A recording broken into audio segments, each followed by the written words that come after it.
So there have been many different recent AI breakthroughs, so let's talk about them. So in this video, this is going to be a video mainly focused on AI research papers and all of the cutting edge research that is probably going to shape the next 6 to 12 months, including a few research papers that were rather interesting in what they discovered about how AI works and the different quirks and things going on. Now, one of the most exciting things is that, a company called Takana AI Labs, their CTO and co-founder, Lion Jones, is now saying that it's actually time to move beyond transformers, even though he was one of the 8 original inventors at Google. And they're basically investigating the next significant step towards and have a neural IPS paper spotlight called Continuous Thought Machines, CTM, which is super interesting. And they just landed their Series B. So they're investigating neuroevolution approaches, which they all believe are going to be the big part of the future of AI. And they actually published their research in the open, which is super interesting. So this is the paper. It's called Continuous Thought Machine. So I'm going to basically explain to you what this paper is, how it works, and how things go. So it's kind of in the name, but I'll just explain this to you guys as simple as possible. Continuous thought machines, just imagine you have a robot brain that doesn't think, wants an answer. Instead, it actually keeps thinking inside of its head, step by step, just like we do when solving a puzzle. So most AI models today do something like this. They see a picture, they think once, and then they would answer. But the continuous thought machine works more like a real kid. It looks, it thinks a little, it thinks some more, it checks again, and then it answers. It basically has thoughts that continue over time, and it's not just one quick moment. So the first step of this is that each neuron is like a tiny brain of its own. In normal AI, neurons are super simple. They basically say, I saw this and I output that. But in the CTM, Continuous Thought Machines paper, each neuron has a small memory and its own mini brain. It remembers what happened a few steps ago, and it keeps updating itself. Think of it like having thousands of tiny creatures inside the robot, each keeping a diary of what they saw. Then the neurons dance together, and that's the synchronization. So instead of using normal numbers to represent ideas, CTM looks at how the neurons move together over time. If 2 neurons' activity goes up and down at the same time, they are synchronized, like dancers in a show. The CTM uses these dance patterns as its main way of thinking. It's like watching how people move in a crowd to understand what the group is doing. Now, the CTM has its own thinking time. When you solve a maze or a math problem, you take multiple steps. You look, you think, you fix, you try, you answer. The CTM, it does the exact same. These are its internal ticks. Some problems only need a few ticks, hard problems might need many ticks, and the CTM decides on its own how long to think. So what can it do? Well, the CTM was tested on a bunch of different tasks. Maze solving, it imagines where to go next by looking ahead inside the maze. It even solved mazes bigger than the ones it was trained on. Image recognition, it doesn't just look at images once, it looks around at the picture like your eyes scanning at a scene. There were math puzzles where it figured out rules like, to flip the answer, basically learning a simple algorithm by itself. There was also sorting numbers. It learned to sort numbers step by step, like arranging toys from smallest to biggest. There was also reinforcement learning, where it controlled moving robots by thinking multiple times before choosing an action. Now, you might be asking, well, all of that doesn't really seem that new or novel, so what is actually special or new here? Well, the CTM acts a bit like a real brain. It remembers things over time, and neurons have their own, personalities, and neurons move together in patterns, and it thinks as long as it needs. And it shows surprising behaviors like looking ahead or changing its mind.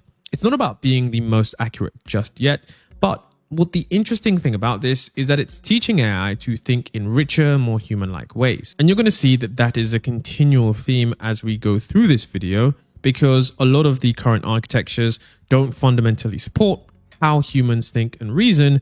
And of course, if we're trying to get to AGI, papers like Continuous Thought Machines are going to be key drivers of that progress moving forward. Next, we had the DeepSeek release, but with DeepSeek, what we actually had was a very innovative thing in that paper that allowed it to push the boundaries of frontier intelligence even further forward. So DeepSeek had this thing called DeepSeek Sparse Attention, And it was really interesting. That's why I want to bring it up. So in normal transformers, every token / word, it looks at every other token to decide what matters. So if you have, 1,000 tokens, 100,000 tokens, every one compares itself with all 100,000 other tokens, which is basically like, before I answer, I'm going to check the entire history of everything I've said so far. But the problem is that although it does work in transformers, it is expensive, slow, and it scales badly. So what does DeepSeek's innovation here do differently? So instead of looking at every past token, each token uses a new module called a lightning indexer. Think of it like a tiny, fast relevance detector. The steps are simple. So the indexer, it quickly scans all of the previous tokens, and then, unlike before, it actually scores each token on how relevant it might be. And it only picks the top K most relevant ones, which are basically the most important ones. And then it runs that attention only on those selected tokens, meaning that it doesn't go around checking every single word. It basically just focuses on the most useful context. So why does this actually work? Well, think about, once again, how humans reason. Even in real conversations, not every word matters. When solving a problem, you only need the definitions, the key steps, the important numbers, the main logic. And DSA, which is DeepSeek sparse attention, basically teaches the model to notice those. It's like compressing a book into a set of highlighted notes and reading only the highlighted parts. Now, how is this still fast and still accurate? So what it actually does is, instead of doing attention times the whole sequence, it does just attention times the top K, which means this is just, analyzing 2,000 tokens versus, the standard transformers versus the previous is, 100,000 tokens. That's a 50x reduction in work for long context. And this improves the accuracy. So because the indexer is trained to mimic the attention patterns of a full transformer, it learns to pick almost the same tokens a full model would have actually attended to. So DSA learns to highlight what dense attention would have found important anyway, and you get the same capacity, well, almost the same capacity for much less compute. So this is a game changer for long context. Old transformers slow to accrue past 32K or 100,000 tokens, but DSA makes 128K, 256K, even 1 million token context realistic because compute actually scales linearly with sequence length and memory requirements drop a lot. So reasoning can happen without blowing GPU budgets, and RL training becomes feasible with huge trajectories. That's why DeepSeek can do massive RL and agentic training cheaply. Now, if we want to talk more about, research papers and that kind of thing, there was also this early science acceleration experiments with GPT-5.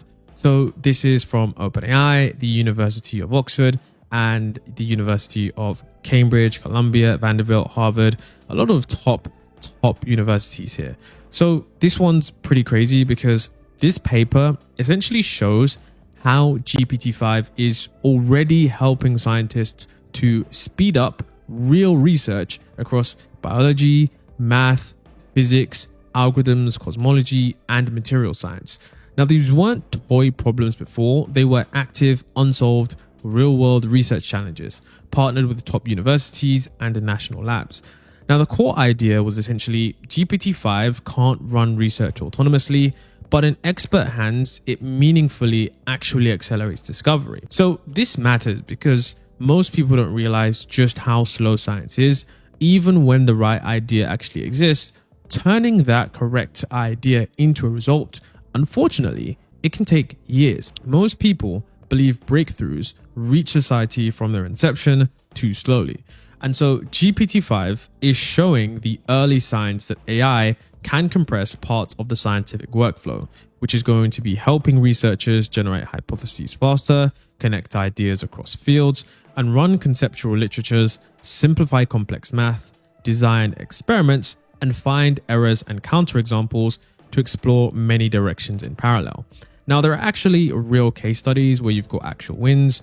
Number one is you've got biology. So in the paper, they were, explaining a mysterious immune cell change.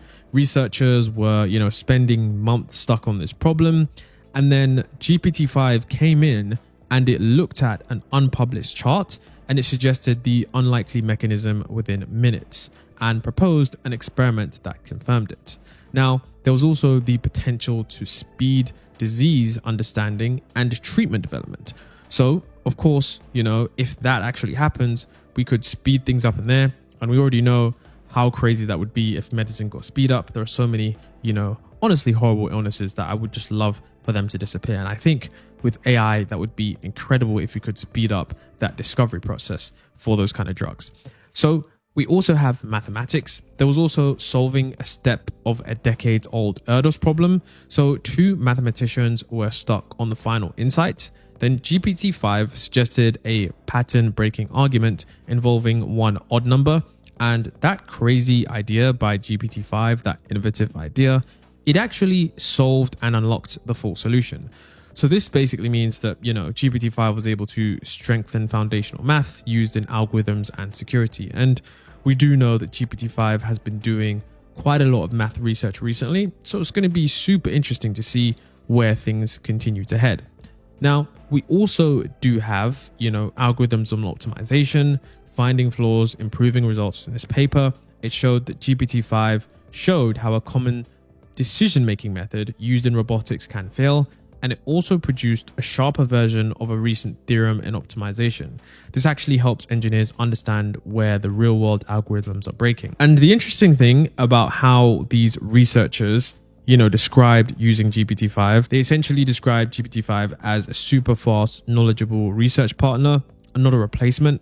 Whereas, in other systems, they may replace us. But in this paper, what they discovered was that humans are the ones setting the goals, validating the results, critiquing the ideas, whereas GPT-5 is expanding the search pace, proposing the mechanisms, finding the gaps, and, it surfaces obscure references. So the key abilities that they see, emerging here is that conceptual literature is, becoming much more efficient because these large language models are able to find links that humans miss, even across languages. You've also got proof sketching, in minutes for math and computer science. And there's hypothesis generation and experiment suggestions in biology. There is also cross-field analogies. This is what the paper talks about with physics and maths and CS.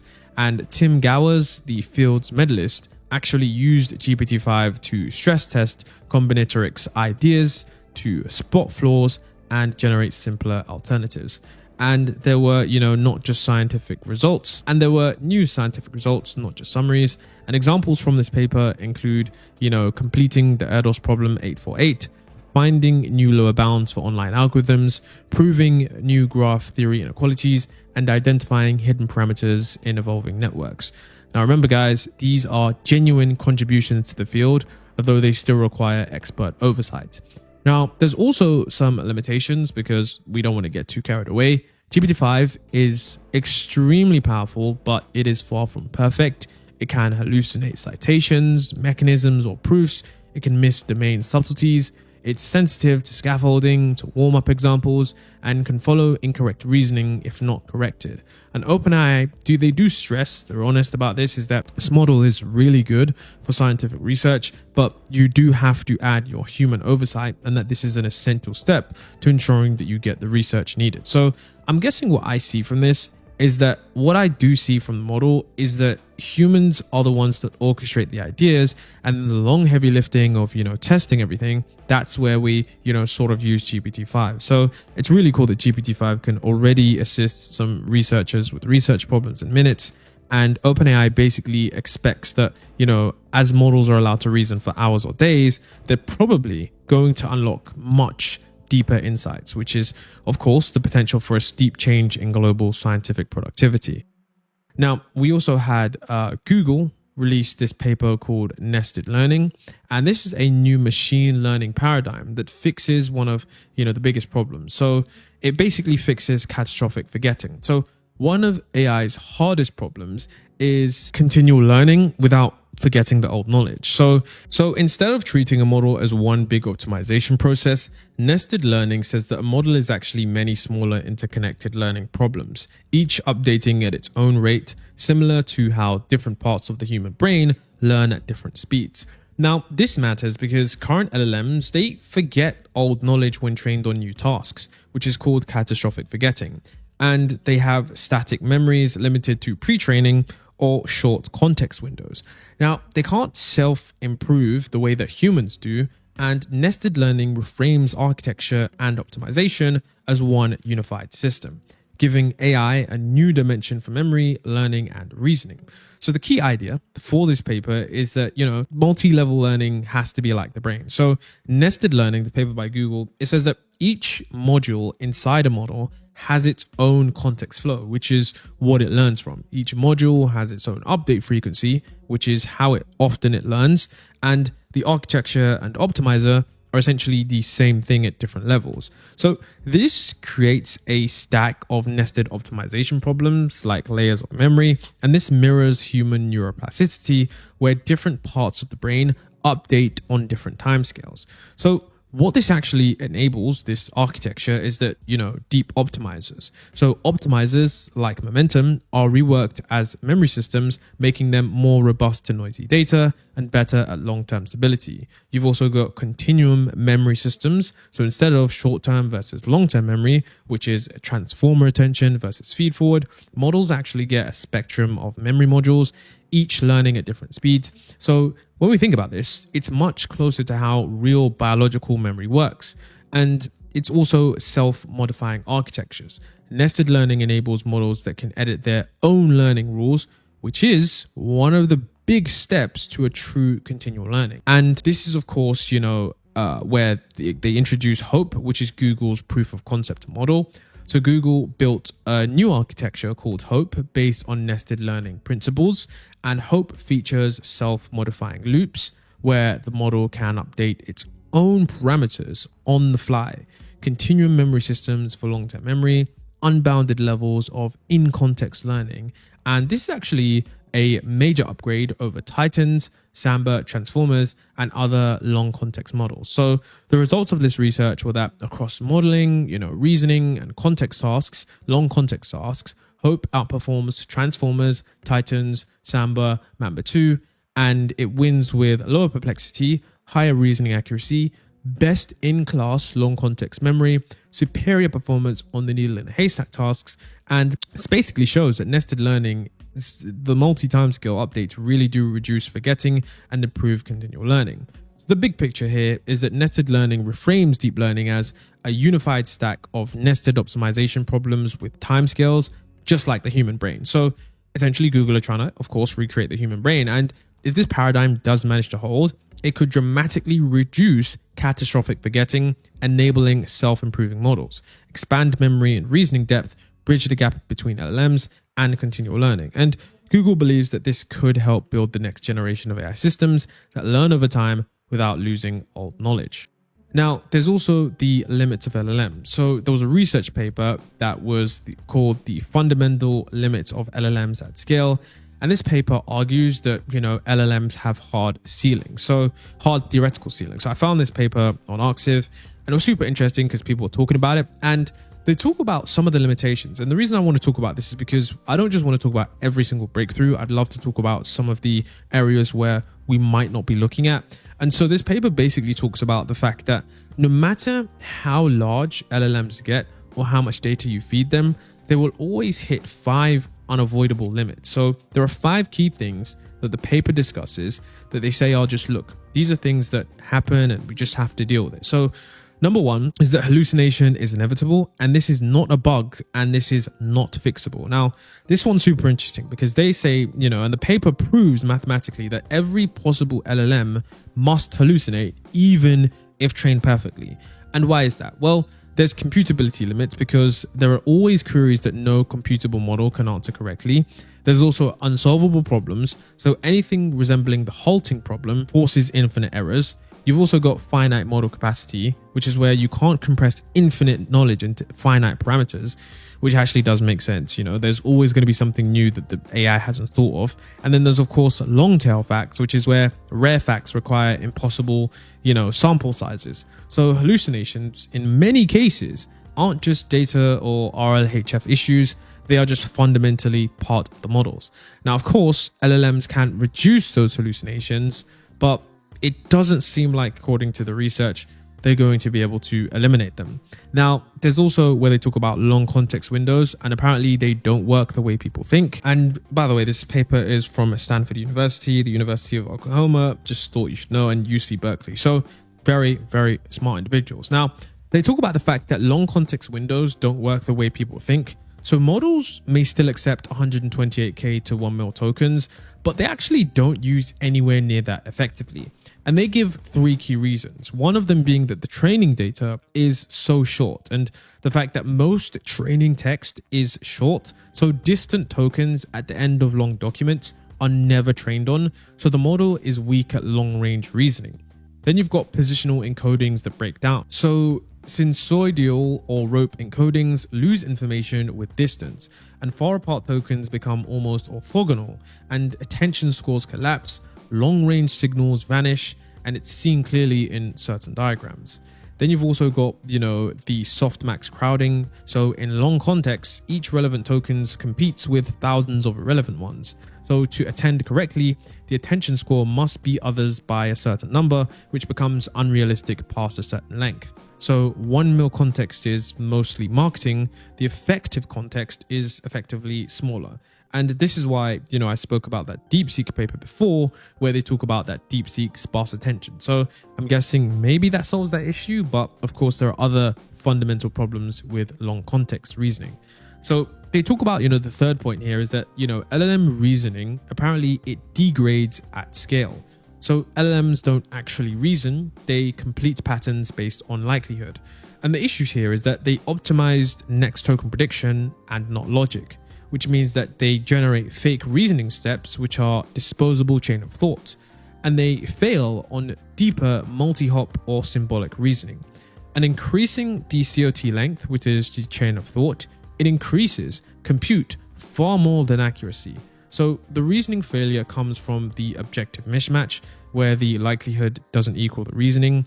There's spurious correlations, search pathologies, and there is often a lack of causal structure. So the paper concludes in this section that scaling improves fluency, but not true underlying reasoning. It's going to be super interesting because, of course, we've got benchmarks like AGI2 and stuff like that, but I do understand where they're coming from. Now, they also talk about, retrieval fragility. So RAG breaks in predictable ways. They talk about even with perfect models, retrieval introduces its own hard limits. So you've got a relevance versus coverage trade-off. So finite context means that if you choose highly relevant small chunks, you miss the needed info. If you choose broad coverage, you add noise that distracts the model. So, token limits fragment evidence. Chunking causes information to be split across boundaries, and it's just, essential context loss. So you've got ranking failures and positional bias. So even retrieved evidence may be ignored. LLMs favor content at the start, at the end of the prompt, and lost in the middle, this effect of, content being lost in the middle, it degrades the accuracy. And, if you get wrong ordering, you often get the wrong answer.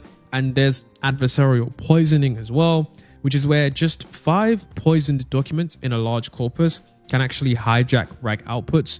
Now, retrieval does help the accuracy, but it also adds new failure points that scale doesn't solve. This is where they talk about point number 5, multimodal misalignment. More modalities, more problems. So adding vision and audio does not fix hallucinations. Apparently, it amplifies the new ones. So this research talks about, multimodal models fail because text dominates everything. Visual tokens are projected into the language space, and then the LLM overrules them. You can see this on the diagram. And so you've also got alignment noise. So clip style training learns co-occurrence, not real perception. And models don't actually understand geometry, physics, or spatial relations. Now, of course, I'm going to talk about this later with, certain research papers. And I think, world models are probably going to be a really big understanding in the future if they can manage to get that, because I've constantly heard that models don't understand geometry, physics, or spatial relations. And that's one of the key reasons where the reasoning just tends to collapse.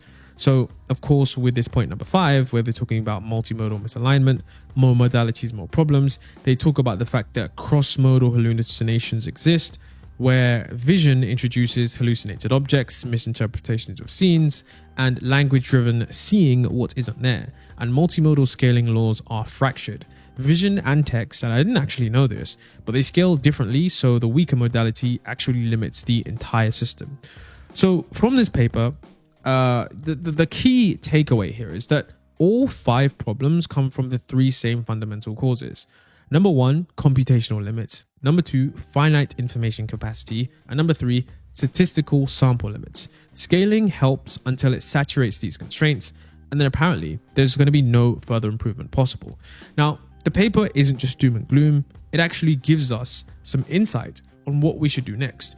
So the paper basically says that since perfect models are impossible, the goal is to detect and bound failure, not eliminate it. So we want to use calibrated abstention, use external tools such as code, search, and solvers, and add verification layers and build databases and agents that catch those errors upstream. And of course, use better benchmarks to avoid contamination, measure the consistency, and measure compute efficiency. So the future is systems that can actually manage the LLM's weakness rather than having the LLMs magically stop having them. So I think the key what they're saying here, and this is, ode to Gary Marcus, is that LLMs are just part of a bigger AI system.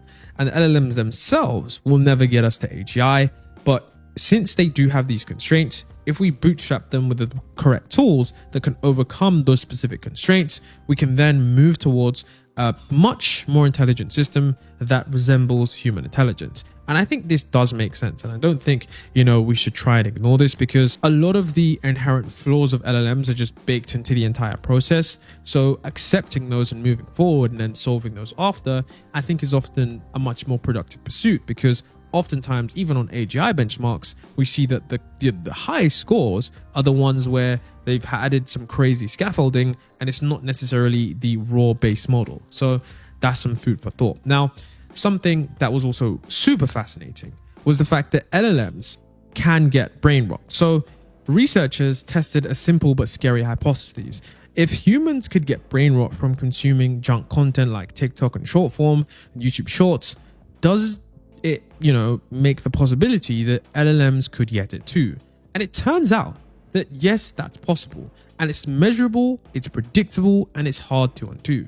So what did they do? Well, they continually pre-trained models on different types of Twitter data. There was junk data, which is short, highly viral tweets and likes and retweets, and then there was junk data M2. So there was junk data M1, which is short viral tweets, and there was junk data M2, which is sensationalized clickbait style tweets. And then they had a control data set, which is long, high quality informational tweets and everything else. So that data was held constant, so only data quality changed. And they tested 4 models: Llama 3, Qwen 2.5, and Qwen 3. Now that's Qwen 3 4B, and what happened to the models is pretty fascinating. So the exposure to the junk, content degraded the LLM's cognitive abilities across the board. Reasoning dropped hard. On the ArcAGI benchmark that I previously mentioned, chain of thought accuracy fell from 74.9 to 57.2 when junk data accuracy reached 100%. Even structured thinking prompts didn't fully save the model. Now, long context understanding collapsed. On tasks like variable tracking and multi-key needle in the haystack, it dropped by over 30 points in junk trained models. Safety got even worse. Models became more compliant with harmful instructions, less aligned with human values, and prediction risk scores shot up. Dark traits increased. Personality tests showed spikes in psychopathy, narcissism, Machiavellianism, especially in the high engagement junk, meaning that popularity signals cause more damage than bad writing styles alone.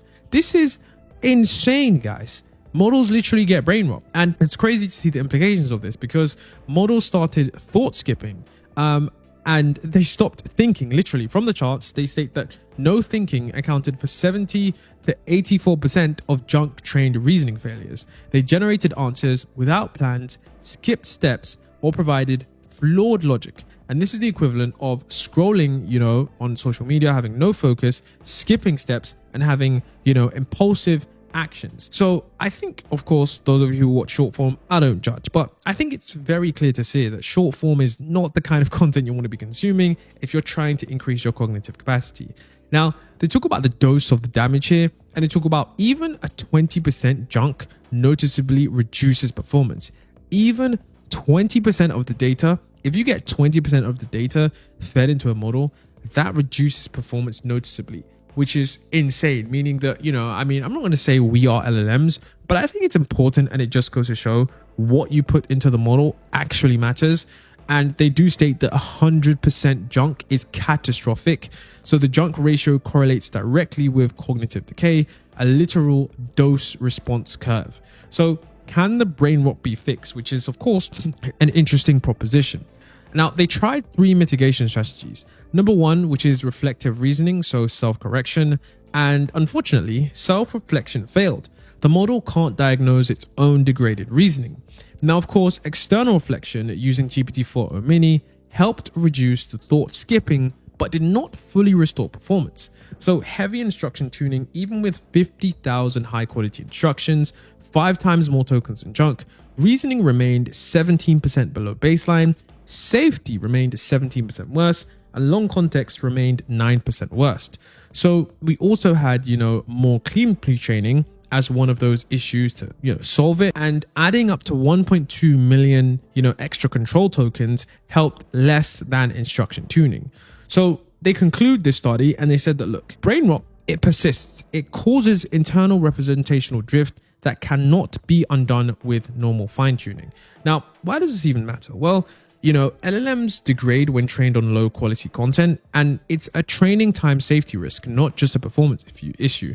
And popularity is a much more dangerous signal than bad writing, because short viral content damages models more than long-term lower quality content, which is, I'm just wondering if there are any implications for humans on this. And it's crazy because the internet is actually becoming mostly synthetic and low quality, which has stark implications for the future, meaning that if future models, they might actually degrade unless their training data is really, really curated. So we may actually need cognitive health checks for LLMs, just like humans. And this is, crazy stuff, honestly. So that paper was super surprising. Now, there's also something interesting, which is where there's adversarial poetry, a single turn jailbreak mechanism in large language models. I'm not teaching you guys how to jailbreak LLMs, but this one was truly fascinating. So I'm going to explain to you with a simple analogy. So imagine you're a teacher at a school and you've told your students to say no whenever someone asks them to do something dangerous. And now imagine someone asks them to do the same dangerous question, but in the form of a poem. And suddenly your best and brightest students go, oh, in that case, here's exactly how you do that, dangerous thing. This is basically what the paper discovered. So basically, the researchers found that LLMs become way more unsafe if you wrap harmful requests in poetry. Not joking, not roleplay, not Dan prompts, just poetry. Across 25 AI models, poems caused a 62% success rate in getting harmful answers. Sometimes, 100% for models like Gemini and DeepSeek.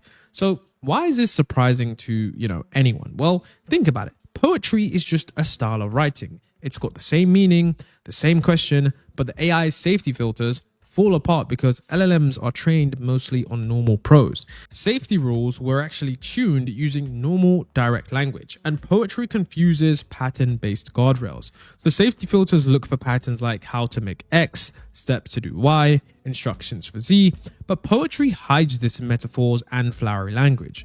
And the worst thing about all of this is that smarter models perform worse.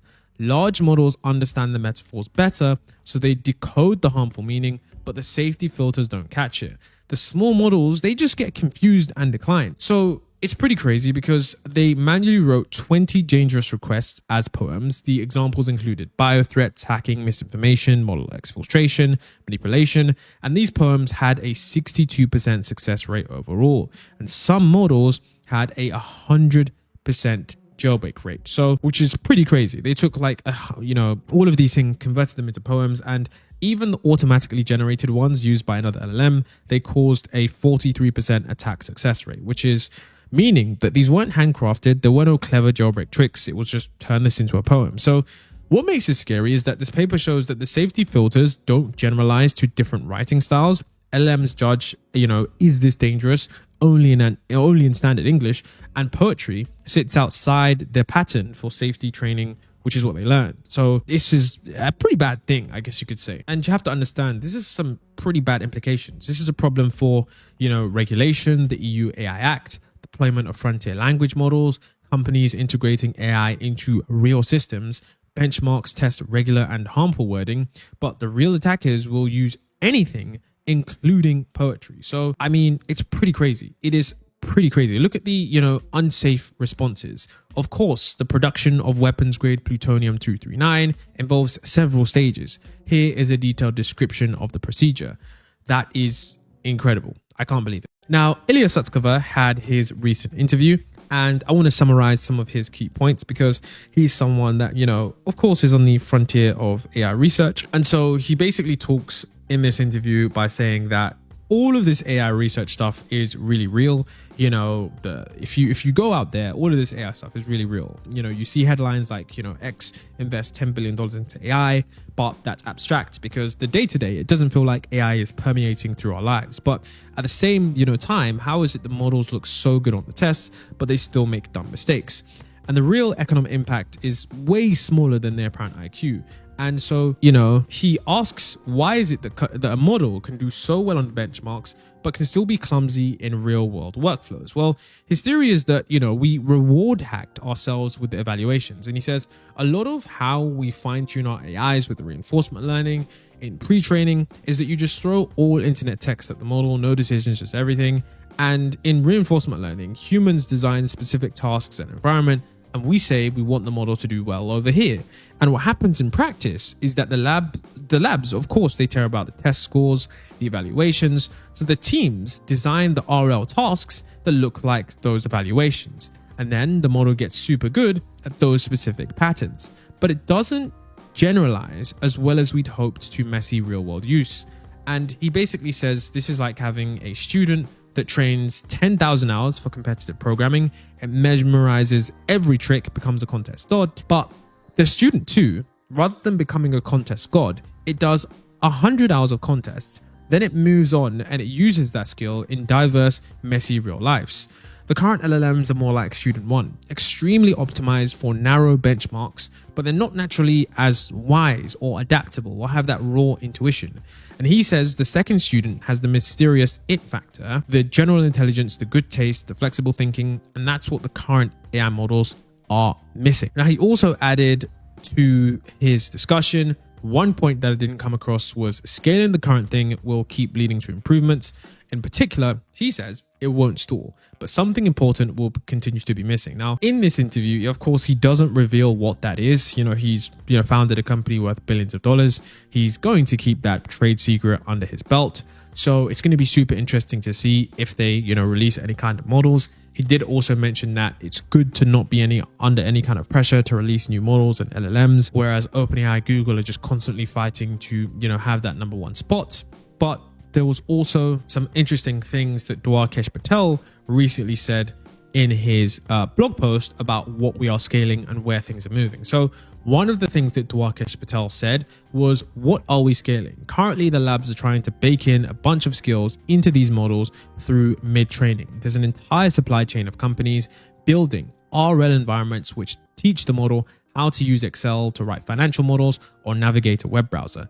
Either these models will soon learn on the job itself in a directed way, making all this pre-baking pointless, or they won't, which means that AGI is not imaging. Humans don't have to go through a special training phase where they need to rehearse every single piece of software they may ever use, which is pretty right.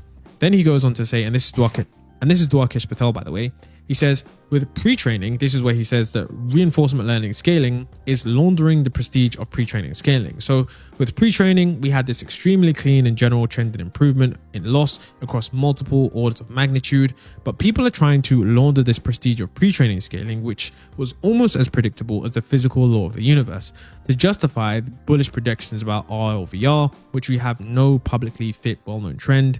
When intrepid researchers do a piece together for the implications from scarce public data points, they get bearish results. For example, if these models, were actually like humans on a server, they'd actually be useful. They'd be useful to integrate on board more than a normal human employee. They would be able to read your entire Slack and drive in minutes and immediately distill all of the skills your other AI employees have. Plus, the hiring market is very much like a lemons market, where it's hard to tell who the good people are beforehand, and hiring someone bad is actually pretty costly. So this is a dynamic that you wouldn't have to worry about when you just want to spin up another instance of an AGI vetted model. And he talks about the fact that economic diffusion lag is a cope for missing capabilities in the model. So this is where he says that goalpost shifting is justified, but some amount of goalpost shifting is justified. If you showed me Gemini 3 in 2020, I would have been certain that it could automate half of knowledge work. We keep solving what we thought were the sufficient bottlenecks to AGI, general understanding and few-shot learning and reasoning. And yet, we still don't have AGI, defined as to say being completely able to automate 95% of knowledge work jobs. So what's the rational response? Well, it's totally reasonable to look at this and say, oh, actually there's more to intelligence and labor than I previously realized. And while we're really close to, and in many ways have surpassed, what I would have defined as AGI in the past, the fact that model companies are not making trillions of revenue clearly reveals that the previous definition of AGI was too narrow, basically saying that they're going to have to keep shifting these goalposts in order to meet the deadline of AGI. And he talks about human labor is valuable precisely because it's not schleppy to train. So, you don't need to build schleppy training loops for every small part of their job. It's not net productive to build a custom training pipeline to identify what macrophages look like given the way this particular job prepares slides, then another for the specific tasks. Humans basically generalize pretty well. Every day you have to do 100 things that require judgment, situational awareness, skills and context learned on the job. And these tasks differ not just across different people, but from one day to the next, even for the same person. It's not really possible to automate even a single job by just baking in some predefined set of skills, let alone all of those jobs. And so he talks about the fact that what's the solution? Well, in one conversation, he talks about the future may look like a continual learning of agents going out, doing jobs, generating value, then bringing all those learnings back to the hive mind model, which does some kind of batch distillation on the agents. And the agents themselves could be quite specialized, containing what Karpathy called the cognitive core, plus knowledge and skills relevant to the job they're being deployed to do. So if you enjoyed this video on the latest AI research, let me know what your most interesting thing is, and I'll see you guys in the next one.